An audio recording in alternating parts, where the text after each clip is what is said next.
Okay, now that was a very interesting story, and it brings us on really to look at, someone in a managerial position, they might agree with you that participation is a good thing, but they've also got to get the job done, and they haven't got necessarily time to do all this. So a lot of people experience that, and of course games theory says, there are two forms of basic organising in society. One is the benevolent dictator or the aristocracy, which is fairly wise, and then Plato would like to have them as wise as possible, which goes back to your sociologists. Sure.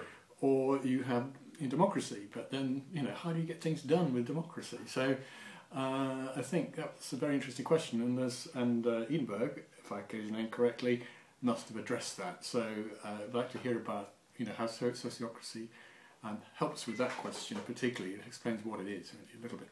Sure, and I think I would argue that there's more than just two kinds of organizing, but I don't want to go down that path just because here we are. Stay on the subject as much as possible. No, but you say there are four. That's fine. I want to hear what you say. Okay, that's great. Well, the part that I want to focus on is this top-down hierarchy.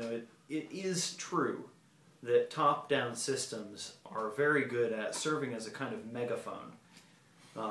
They amplify whatever it is the person at the top of the hierarchy is doing.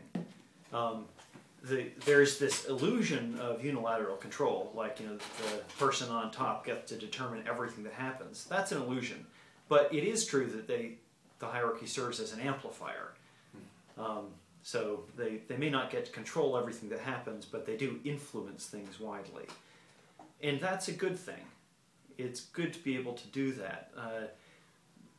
The value in a hierarchy, and here is not so much in the dominance hierarchy, big man get to run show. It's and it's in the hierarchy of abstraction. And what I mean when I say a hierarchy of abstraction is that at the top levels of an organizational hierarchy, you want to be paying attention to the big picture. What is our overall strategy? Who do we need to connect with over the next year, the next 5 years to really grow our business? What are we all about? What is our identity?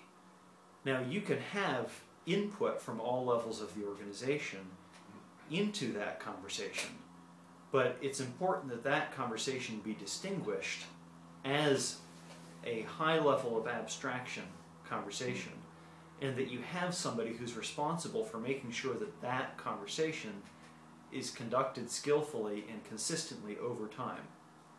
Now, there's a level of conversation immediately below that, slightly less abstract or more concrete. And that next level down you might call the executive level of conversation. And that is, how are we going to take our identity and our top level of strategy and actually go about implementing it in the world? And so this is where coordination for the organization as a whole takes place. And this is another crucial level of abstraction. And again, you can have input and conversation, information flow through this level, but you want to make sure that at least one person is wholly responsible for keeping that flowing smoothly.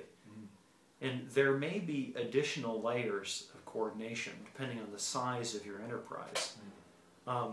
But in a relatively small enterprise, let's say one team, you can have one or more people who are handling this board level conversation. That's the top visionary strategy. One person who's serving in this coordinator or executive role, and then one or more people whose job it is to deliver value to the customer.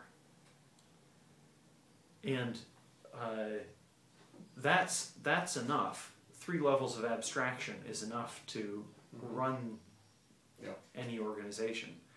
Now, I say any organization. If you have a sufficiently large organization, then you might want to differentiate some additional coordination levels.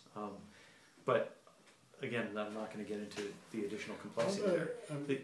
So I've gotten into talking about these levels of abstraction because I'm talking about the value of hierarchy. But the classic error is to say, aha, hierarchy is valuable. We have to be able to have clearly accountable delegation, and we have to be able to, send signals from this strategy level down to the shop floor and have them be heard and coordinated. So that's it. That's a classic error. And, people who are sharp, good management theorists and good business people will say, that's not the whole story. That top level needs to be very careful about monitoring and measuring what's happening at the bottom level too.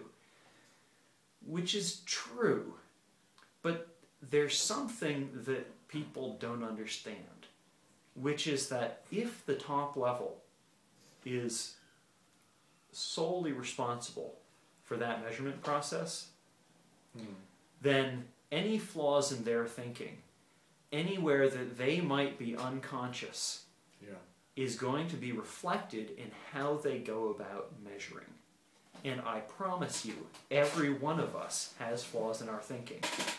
Every one of us has, limits, mental patterns.